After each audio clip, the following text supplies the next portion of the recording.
Jangan lupa like dan juga subscribe channel YouTube Dakwah ini ya. Semoga bermanfaat buat kita semua.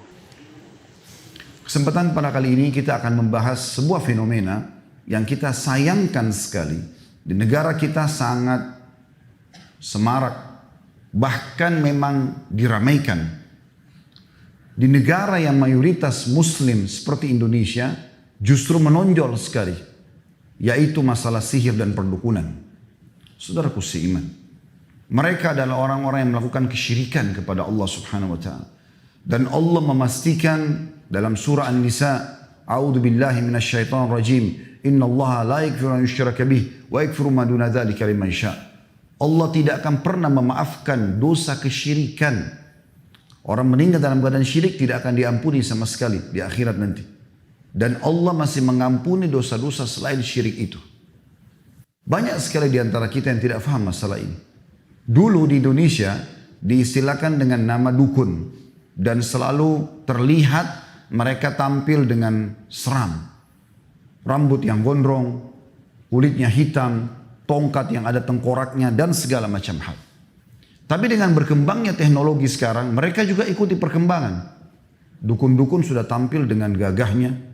Bahkan mereka berani menggunakan medsos, expose. Dan banyak di antara kaum muslimin yang menjadi korban mereka. Saudaraku seiman, perbuatan ini syirik kepada Allah. Baik mereka syirik kepada Allah yang merupakan dosa besar yang Allah tidak akan ampuni. Juga anda yang datang ke sana bisa terjerumus dalam dosa syirik ini. Kalau anda meninggal, terharamkan surga dari anda. Renungi baik-baik dan kita coba lebih dalam membahas bagaimana kedudukan para dukun dengan apapun nama mereka. Dukun, peramal, penyamun, penyihir, segala macam yang mereka gunakan sebagai nama dan istilah. Dan juga praktek sihirnya. Allah mengingatkan kepada kita dalam surah Yusuf ayat 106 tentang banyaknya umat Islam yang terjerumus dalam masalah ini tapi mereka tidak sadar. A'udzu billahi minasyaitonir rajim. Wa ma yu'minu aktsaruhum billahi illa wa hum musyrikun. Sebagian besar manusia tidak beriman kepada Allah melainkan dalam keadaan mempersekutukannya dengan sesembahan-sesembahan selain Allah.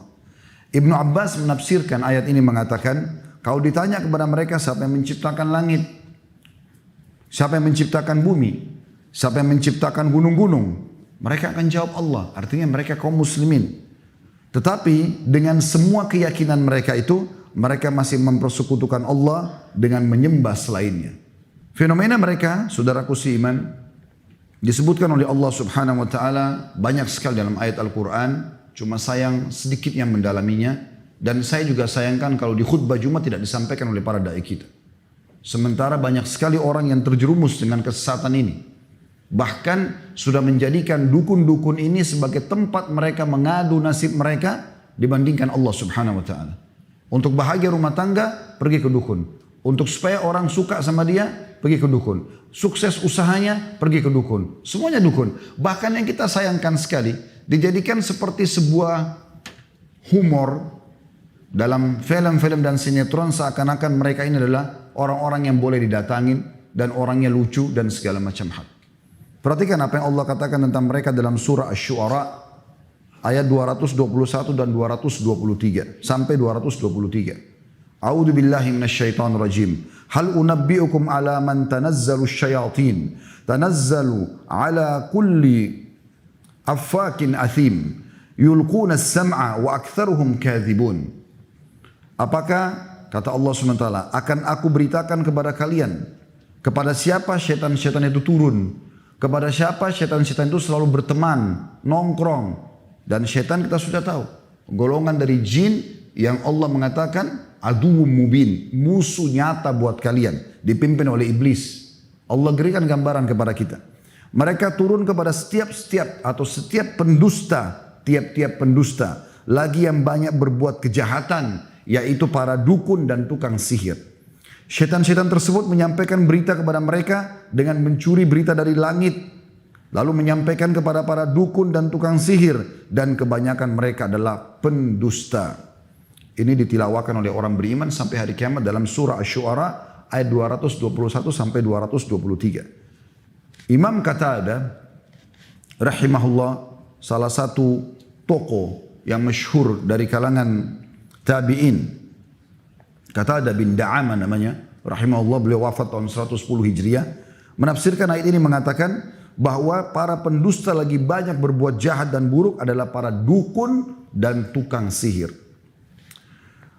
Begitu juga beliau mengatakan, dan mereka itu adalah teman-teman dekat para syaitan dan mendapat berita yang dicuri dari langit oleh syaitan-syaitan tersebut. Bahkan sahabat mulia Abdullah bin Mas'ud radhiyallahu anhu pada saat menafsirkan firman Allah Subhanahu wa taala dalam surah Al-An'am ayat 112, A'udzu billahi minasyaitonir rajim. Wa kadzalika ja'alna likulli nabiyyin 'aduwwan syayatinal insi wal jin yuhi ba'dhum ila ba'din dzukhrufal qawli gurura. Dan demikianlah kami jadikan bagi tiap-tiap nabi itu musuh, yaitu syaitan-syaitan dari kalangan manusia dan syaitan-syaitan dari kalangan jin. Sebagian mereka membisikkan kepada sebagian yang lain perkataan-perkataan yang indah dan menipu manusia. Abdullah bin Mas'ud berkata radhiyallahu anhu, yang dimaksud dengan syaitan-syaitan manusia adalah para dukun dan tukang sihir. Dalam sebuah athar diriwayatkan dari Jabir bin Abdullah radhiyallahu anhuma, beliau mengatakan bahkan dukun-dukun ini disebutkan sebagai tagut yang banyak disebutkan dalam Al-Quran.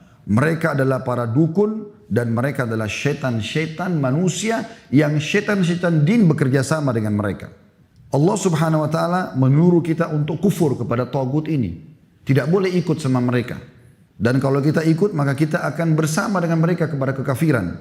Allah sebutkan dalam surah An-Nahl ayat 36. A'udzu billahi minasyaitonir rajim. Wa laqad ba'atsna fi kulli ummatin rasulan an i'budullaha wajtanibut tagut. Dan sungguhnya kami, kata Allah, telah mengutus setiap rasul atau setiap rasul yang kami utus, maka selalu mereka menyampaikan sembahlah Allah dan jauhi tagut. Sementara tadi sudah dijelaskan tagut adalah para dukun dan penyihir ini. Juga dalam firman Allah yang lain dalam surah Al-Baqarah ayat 256, A'udzu billahi minasyaitonir rajim. Faman yakfur bit-taguti wa yu'min billahi faqad istamsaka bil 'urwatil wuthqa lam fisama laha wallahu samii'un 'alim. Barang siapa yang ingkar kepada tagut, justru membenci mereka, menjauhi mereka, memerangi mereka dan beriman kepada Allah, hanya minta kepada Allah Subhanahu wa taala. Ingin bahagia rumah tangga, jangan lintas alam, di alam kita saja manusia. Kalau orang pergi ke dukun, lintas alam, bawa foto pasangan, minta supaya dukun tersebut memantrai, lalu menggunakan jasa jin atau syaitan untuk menyihir lawan jenis supaya menyukainya. Ini lintas alam. Sederhana cara manusia. Saya bermuamalah dengan baik dengan istri, tatapan mata yang syahdu, ucapan yang santun, zaman ramah yang, tangan yang ramah, kemudian saya royal dan loyal dengan dia jatuh cinta, selesai. Itu alam manusia. Saya mau usaha saya maju, tidak perlu saya pergi ke dukun untuk minta kris, minta kuningan, minta koin yang tidak masuk akal. Dengan syarat-syarat lebih tidak masuk akal lagi. Sembeli ayam hitam, darahnya diminum, darahnya diteteskan di titik tertentu, ditanamkan sebuah benda di tanah. Dari mana semua ini? Ini alam syaitan. Dan haram hukumnya melakukan semua ini. Kenapa kita enggak sederhanakan? Alam manusia sederhana. Modal halal, sistem halal, produk halal, selebihnya tawakal kepada Allah. Demi Allah untung. Kenapa harus menggunakan alam-alam seperti ini? Kenapa kalau benci sama orang karena perbuatannya, kenapa kita enggak dakwahi? Kenapa kita enggak berdoa kepada Allah kalaupun kita merasa terzalimi? Berdoa agar Allah SWT menangkan kita dari dia. Selesai. Doa senjata setiap orang beriman. Doa bisa menembus hati-hati manusia. Bisa menembus benteng-benteng musuh. Kenapa harus datang ke dukun, kemudian dibuatlah boneka mainan, ditusuk-tusuk sehingga orang tersebut sakit. Dan itu terus terjadi.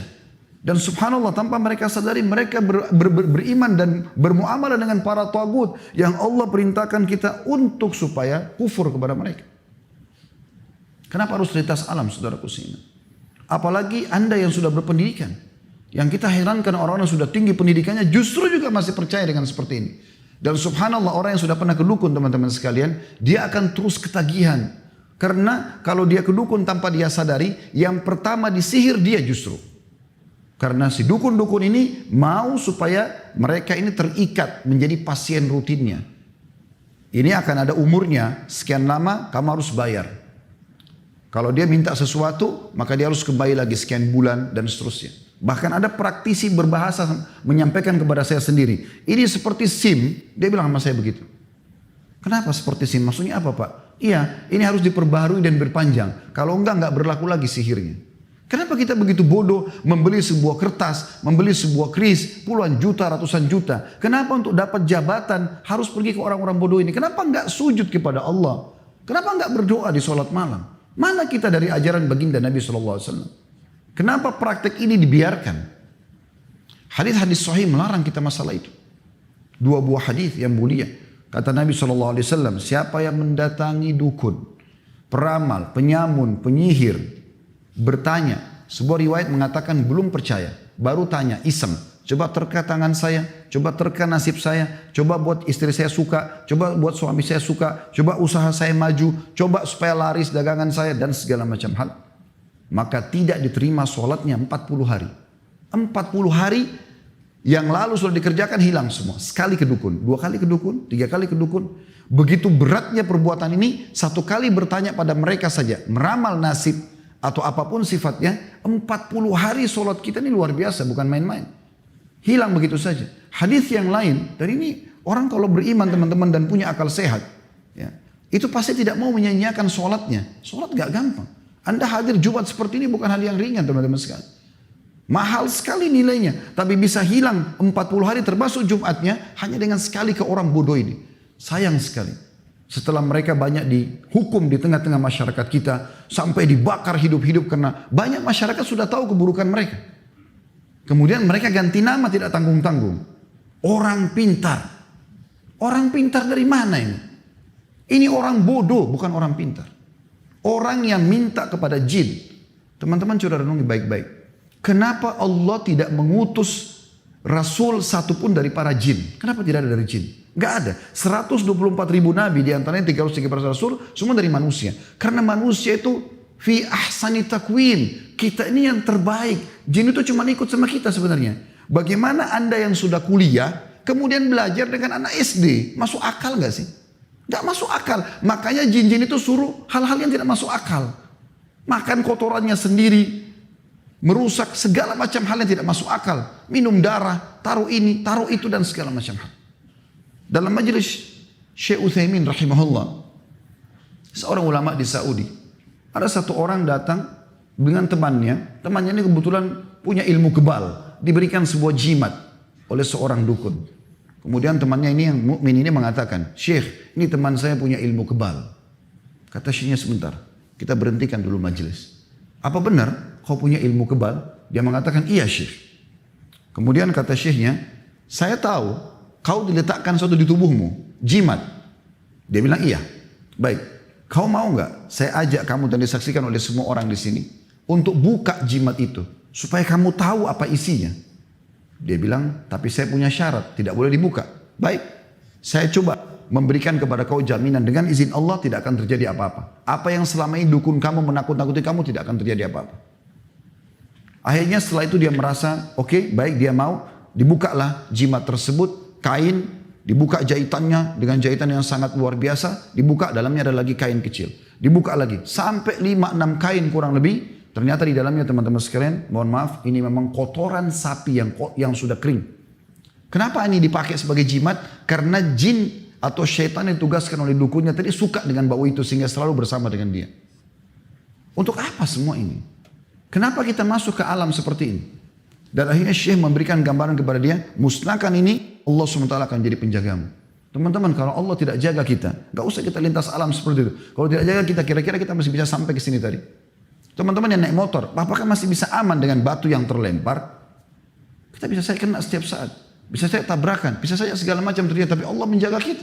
Allah kirim malaikat yang menjaga kita. Kenapa harus jin? Dan mereka ini kufur kepada Allah subhanahu wa ta'ala.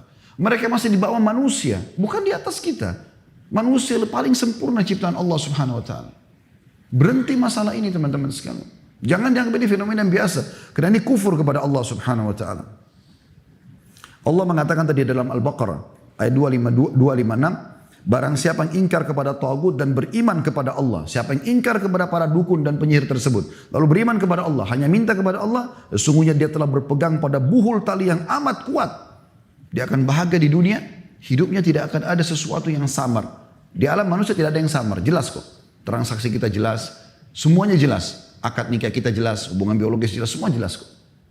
Maka dia telah berpegang pada buhul yang sangat kuat dan tidak akan pernah putus. Dan Allah Maha mendengar lagi Maha mengetahui. Bayangkan bagaimana buruknya profil para dukun, penyihir, penyamun dan seterusnya ini teman-teman sekalian. Yang kita sayangkan subhanallah di zaman kita sekarang bahkan mereka berani masuk di medsos mengadakan pelatihan-pelatihan ilmu santet, merusak hubungan suami istri, merusak rumah tangga orang, menyakiti orang lain, merusak pekerjaan orang lain. Ini semua teman-teman sekalian hal yang haram. Ayat yang paling jelas tentang masalah kekufuran mereka adalah Al-Baqarah 102. Bunyinya a'udzubillahi minasyaitonir rajim. Wattaba'u ma tatlu asyayatin 'ala mulki Sulaiman wa ma kafara Sulaiman walakinna syayatin kafaru yu'allimuna an-nasa as-sihra wa ma unzila 'alal malakaini bi Babila Harut wa Marut. وما يعلمان من أحد حتى يقول إنما نحن فتنة فلا تكفر فيتعلمون منهما ما يفرقون به بين المرء وزوجه وما هم بضارين به من أحد إلا بإذن الله ويتعلمون ما يضرهم ولا ينفعهم ولقد علموا لمن اشتراه ما له في الآخرة من خلاق ولبئس ما شروا به أنفسهم لو كانوا يعلمون. Kata Allah Subhanahu wa taala, dan mereka mengikuti apa yang dibaca oleh syaitan-syaitan pada masa kerajaan Sulaiman. Dalam kurung, dan mereka mengatakan bahwa Sulaiman yang mengerjakan sihir. Syaitan menyebarkan fitnah itu. Sulaiman tidak mengerjakan sihir, kata Allah. Ya. Hanya syaitan-syaitan itulah yang kafir, kata Allah. Allah memastikan mereka kafir karena mengerjakan sihir tersebut. Mereka mengajarkan sihir kepada manusia dan apa yang diturunkan kepada dua malaikat di negeri Babil, yaitu Harut dan Marut. Sedang keduanya tidak mengajarkan suatu kepada seorang pun sebelum mengatakan sesungguhnya kami hanya cobaan bagimu. Maka janganlah kamu kafir. Maka mereka mempelajari dari kedua malaikat tersebut apa yang dengan sihir itu mereka dapat menceraikan antara suami istri. Dan mereka, para ahli sihir itu tidak memberikan mudarat dengan sihirnya kepada seorang pun kecuali dengan izin Allah. Dan mereka mempelajari sesuatu yang memberi mudarat kepada diri mereka sendiri dan tidak memberi manfaat. Padahal sungguhnya mereka telah meyakini bahwa barang siapa yang menukarkan kitab Allah Al-Quran dengan sihir itu tidaklah baginya keuntungan di akhirat dan amat jahatlah perbuatan mereka karena menjual diri mereka sendiri dengan sihir karena kalau mereka mengetahuinya. Ayat ini teman-teman dipastikan oleh para ulama jelas tentang kekufuran para penyihir. Disebutkan dalam kitab Zadul Masir jilid 1 halaman 122. Karena banyak hal diantaranya mereka mengaku-ngaku mendengarkan hal yang gaib atau mengetahui hal yang gaib. Ini dusta besar. Karena Allah SWT mengatakan dalam surah An-Naml ayat 65, A'udzubillahi minasyaitonirrajim, Qul la ya'lamu man fis samawati wal ardil ghaiba illallah wa ma yash'uruna ayyana yub'atsun. Katakanlah tidak ada seorang pun di langit dan di bumi yang mengetahui perkara yang gaib kecuali Allah, dan mereka tidak mengetahui bila mana mereka akan dibangkitkan. Nabi Muhammad SAW, apakah anda imani dia sebagai, kalau tidak percuma anda hadir di sini.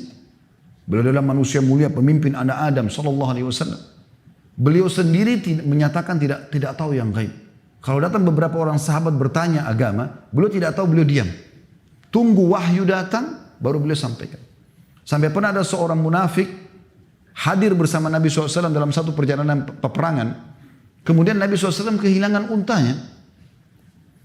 Setelah itu pemilik kemah, kebetulan Nabi SAW berada di sebuah kemah, ada seorang Ansar hadir di kemah itu. Dia memiliki kemah di sebelah kemah Nabi SAW. Di kemah itu ada orang munafik.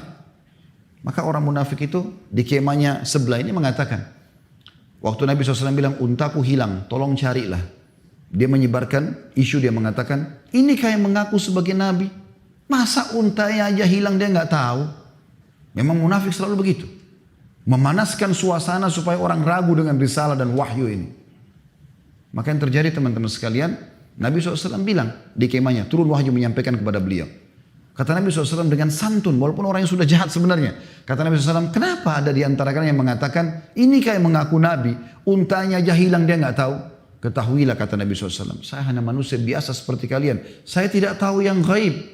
Tapi sekarang wahyu telah turun kepada aku menyampaikan, kalau untaku ada di lembah itu, disebutkan lembah tertentu, talinya kekangnya tersangkut di salah satu dahan pohon, ambillah. Maka sahabat yang beriman pergi ke lembah tersebut mendapatkan unta tersebut. Kemudian pemilik kemah yang tadi ada orang munafik ini keluar dari kemah Nabi SAW ke kemahnya. Lalu dia mengatakan, tadi Ada penyampaian Nabi SAW yang sedikit unik bagi kita. Beliau mengatakan, kenapa ada di antara kalian yang mengatakan, inikah yang mengaku Rasulullah, lalu tidak tahu kalau untanya hilang di mana? Lalu Nabi SAW mengatakan, ketahuilah aku manusia biasa, aku tidak tahu yang gaib. Tapi sekarang telah turun wahyu menyampaikan, unta aku dari lembah fulan, tali kakangannya terikat di satu dahan, maka ambillah. Maka kami pun pergi, kami temukan unta tersebut. Lalu orang-orang itu mengatakan, apa kau tahu siapa yang Nabi SAW target maksudkan tadi? Dia mengatakan tidak. Kata mereka, ini orangnya, munafik yang tadi bicara. Maka pemilik kemah itu mengebukin si munafik tadi. Tapi saksi bahasan kita bagaimana Nabi SAW sendiri mengatakan saya tidak tahu yang gaib. Sering kali terjadi dalam riwayat beliau menyampaikan kalau tidak tahu gaib. Bahkan dalam Al-Quran Allah mengatakan walau kuntu alamul ghaib lastakthartu minal khairi wa ma massani as-su. Allah menyuruh Nabi Muhammad SAW mengatakan kalau seandainya aku tahu hal yang gaib maka aku tidak akan pernah ditimpa sesuatu yang buruk. Pasti aku akan dapat banyak kebaikan-kebaikan. Itu Nabi Muhammad SAW. Bagaimana dengan orang-orang seperti ini teman-teman sekalian? Ini betul-betul harus diperangi. Bukan dibiarkan. Bahkan kalau hukum Islam berlaku teman-teman sekalian luar biasa. Kata Nabi SAW, haddus sahir darbatun bis saif. Hukumannya penyihir, penggal lehernya. Di Saudi sampai hari ini, kalau kepergok seorang dukun, lagi praktek, nggak pakai negosiasi lagi udah. Nggak dipercaya lisannya, karena Allah katakan mereka pendusta. Bahkan saya berapa kali lihat cuplikan dukun-dukun ditangkap oleh pemerintahan Saudi, ditangkap resmi dan mereka punya hayy amil ma'ruf nahi mungkar, ada kementerian khusus mengurus masalah itu untuk menegakkan kebenaran dan melarang kemungkaran. Mereka kalau tangkap sampai dukunnya bersumpah, demi Allah saya tidak ngerti, demi Rasulullah pun sudah salah, sumpah begitu. Tapi mereka salah. Mereka mengaku tidak dipercaya. Tangkap berapa hari diproses langsung eksekusi, penggal. Itu sabda Nabi SAW karena kerusakannya terlalu banyak. Banyak rumah tangga orang rusak gara-gara penyihirin. Banyak orang sakit gara-gara penyihirin. Banyak usaha orang bangkrut gara-gara penyihirin. Terlalu banyak kerusakannya. Terlalu banyak kerusakannya. Dan makin mereka kufur kepada Allah, maka makin didukung oleh iblis. La'natullahi alaih. Kalau dia menyatakan saya kufur kepada Allah dan dia menghinakan ayat Al-Quran. Biasanya ayat Al-Quran sengaja dituangkan dengan darah haid, dikencingin dan segala macam. Dan yang kita uniknya di Indonesia teman-teman, saya temukan sendiri. Mereka bergelar-gelar sebagai pemimpin-pemimpin umat Islam. Tapi ternyata dukun. Pakai kopiah haji. Ada di masjid. Buka rumah anak yatim. Tapi subhanallah dukun. Dan saya temukan sendiri. Interaksi, ngobrol. Akhirnya sampai dengan dia buat pengakuan. Ya, kemudian dia berikan buhul-buhul itu. Subhanallah. Ini ditipu betul umat dengan masalah ini. Kalau orang yang tampil jelas tampangnya memang seperti dukun mungkin masih bisa kita ingatkan. Tapi sekarang banyak mereka kena tahu kita mayoritas muslim mereka berpenampilan seperti kita. La haula wa la quwata illa billah. Teman-teman sekalian, cara sederhana membedakan. Kalau anda datang kepada seorang ustadz atau kiai yang benar. Kalau anda punya masalah maka dia akan mengatakan kembalilah tobat kepada Allah. Tidak ada syarat minta foto. Nggak ada syarat minta supaya sembeli ayam. Supaya ini nggak ada dalam Islam. Seorang ustadz atau kiai yang benar dia hanya menyampaikan. Tapi kalau sudah mulai syarat-syarat, malam Jumat Kliwon lah, apalah segala macam, ini semua tidak ada dalam Islam. Bahkan teman-teman sekalian, banyak di antara kita tidak sadar mereka belajar ilmu kebal dengan menganggap itu adalah supaya bisa kebal. Dari mana ini?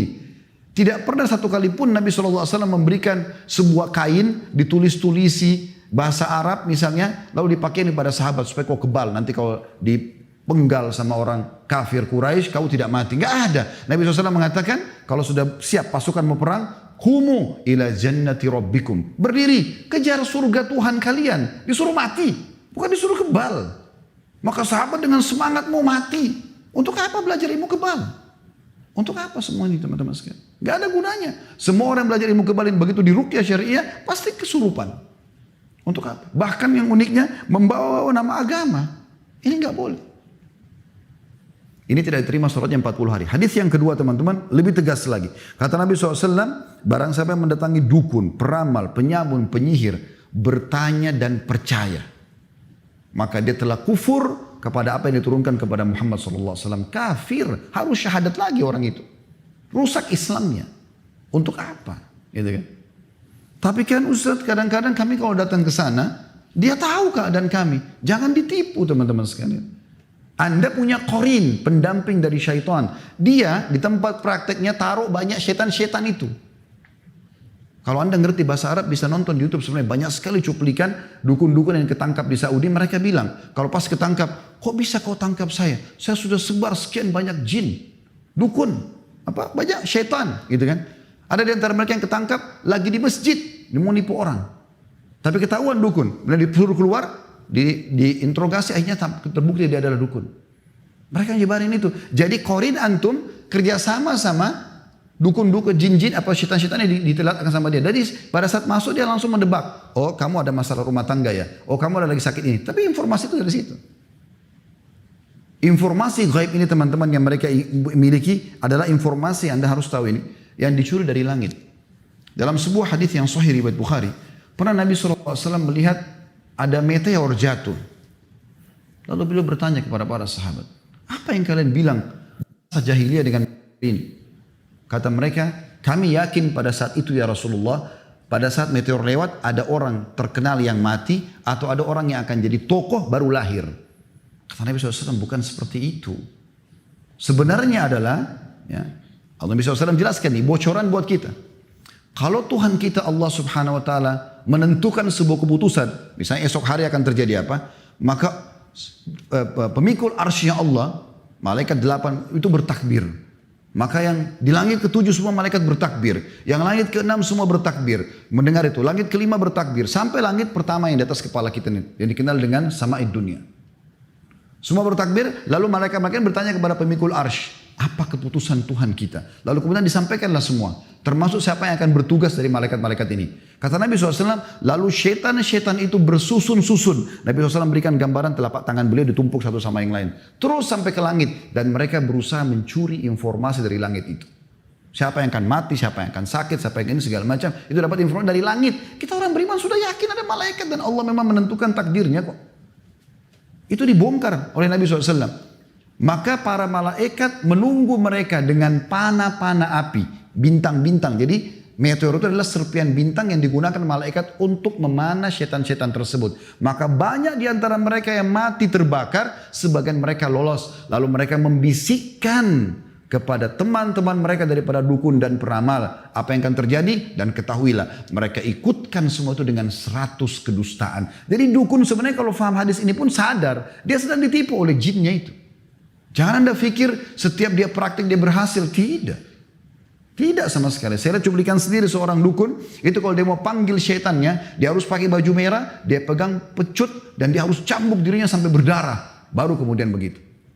Kalau awal Anda mau praktekkan. Anda pergi bersemedi di sebuah gunung. Di gua, di pinggir pantai. Awal mau praktekkan itu. Maka syaitan semua tidak berani mendekati Anda.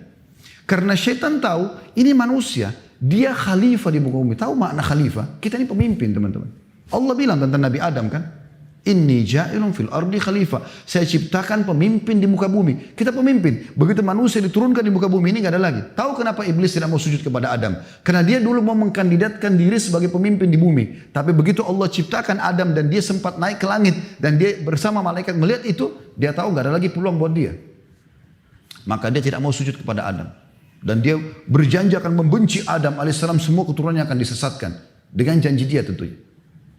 Maka teman-teman sekalian, dipanahlah mereka-mereka ini dan mereka kembali menyampaikan informasi dusta kepada para dukun-dukun tersebut.